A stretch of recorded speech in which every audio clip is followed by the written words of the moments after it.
அன்பர்களுக்கு வணக்கம். இன்று அறம்பாடி சித்தர் பாடல் எண் 20 பார்ப்போம். இதயத்தில் இரக்கம் என்பது எள்ளளவும் இல்லாத வட இந்திய தேசத்தின் கூட்டம் ஒன்று இங்கு தென்னகத்தில் இருக்கும் மாந்தர்களுக்கு கடுமையான துன்பத்தை கொடுப்பார்கள் என்கிறார் சித்தர். பிறப்பால் ஏழ்மை நிலையில் வறுமையால் வாடுபவர்களை அடிமை கொள்ளும் கூட்டமாக இருக்கும்.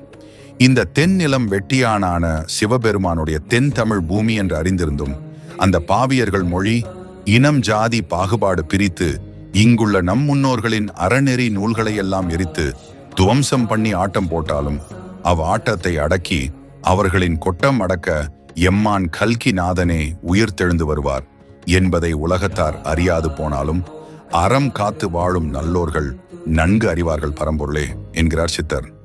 அறவோர் என்போர் அந்தணர் என்ற நிலை அறியாது ஒவ்வொரு அணுவுக்குள்ளும் குடிக்கொண்டிருக்கும் அண்டகன் இறைவனுக்கே ஆன்மீகம் என்ற பெயரால் துரோகம் செய்து அழிந்திடுவார்கள், மண்ணில் புதைந்திடுவார்கள் என்கிறார் சித்தர்.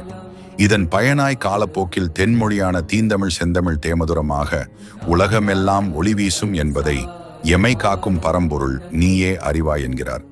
அறம் நீதி மறந்தோர் செய்கின்ற வினை அனைத்தையும் சிதைத்தெறிந்து இறைவன் அனுப்பும் சீர்கொண்ட மரபன் இவன் கல்கிநாதன் எழுந்து வந்து நம்மை காப்பார் என்கிறார். உலகெங்கும் ஏற்றமிகு தலைமை தொழிலான விவசாய தொழிலை மேம்படுத்தும் உழவர்களின் அறுவடை மாதம் தை மாதம். உண்டி கொடுத்தோர் உயிர் கொடுத்தோரே என்பது பழமொழி. உணவின்றி ஒரு உயிரும் வாழ முடியாது.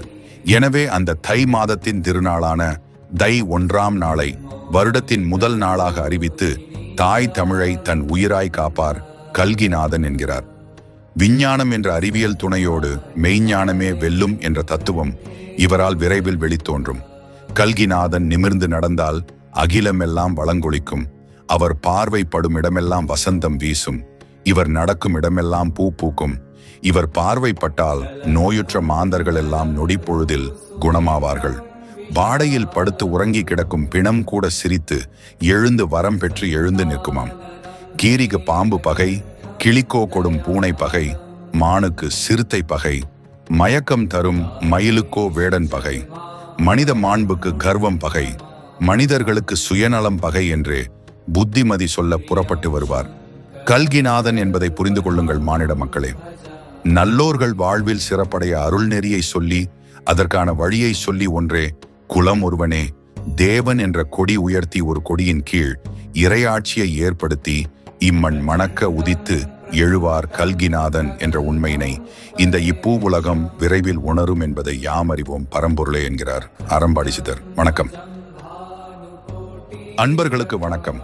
அறம்பாடி சித்தர் பாடல் எண் 21 பார்ப்போம். வானாசனாகிய கல்கிநாதன் வரப்போகிறார் என்ற வரவறிந்து காத்து நிற்கும் அறமற்றவர்களுடைய தூண்டுதலால் அருள் வாக்கு சொல்லும் மாந்தர்களும் கூட பொய்களை சொல்லி முரண்பட்டு பாட்டி செய்து அருள் வாக்கு சொல்வார்களாம்.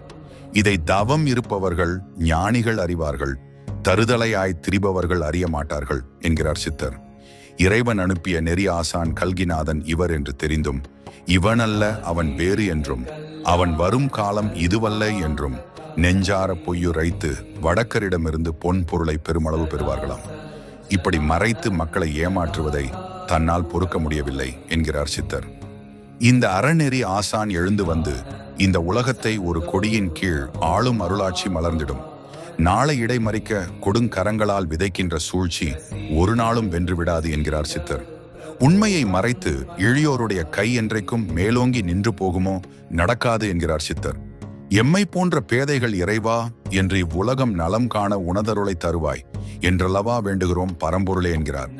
மகாபாரத காலத்திலே காலத்தையும் ஜோதிடத்தையும் மாற்றி தர்மத்தை நிலைநாட்ட பார்த்தனுக்கு சாரதியாக தேரோட்டியாக வந்த அதே கிருஷ்ண பரமாத்மாதான் இக்கலியுகத்திலும் கல்கிநாதனாக வருவார் என்று இந்நாட்டை ஆளும் மன்னவர்கள் தெரிந்து கொண்டு அதை மறைக்கும் பாவங்களை செய்ததை எம்மவர்கள் ஆகிய விண்ணோர்களும் தேவர்களும் ஞானியர்களும் நன்கறிவார்கள் என்பதை நீயே அறிவாய் ஈடில்லாத பரம்பொருளே என்கிறார். எரிகின்ற தீபச்சுடரை மறைக்க, அதாவது விண்ணிலே ஒளி வீசிக் கொண்டிருக்கின்ற சூரிய ஒளியை மறைக்க யார் திரைச்சீலையிட்டாலும் அந்த திரைச்சீலை தான் தீக்கிரையாகுமே தவிர அதுதான் நடக்குமே தவிர இந்த திருவருள் எம்மை காத்து நிற்கும். கரை சேர்ப்பாய் பரம்பொருளே இது உண்மையே என்கிறார் அறம்பாடி சித்தர். வணக்கம்.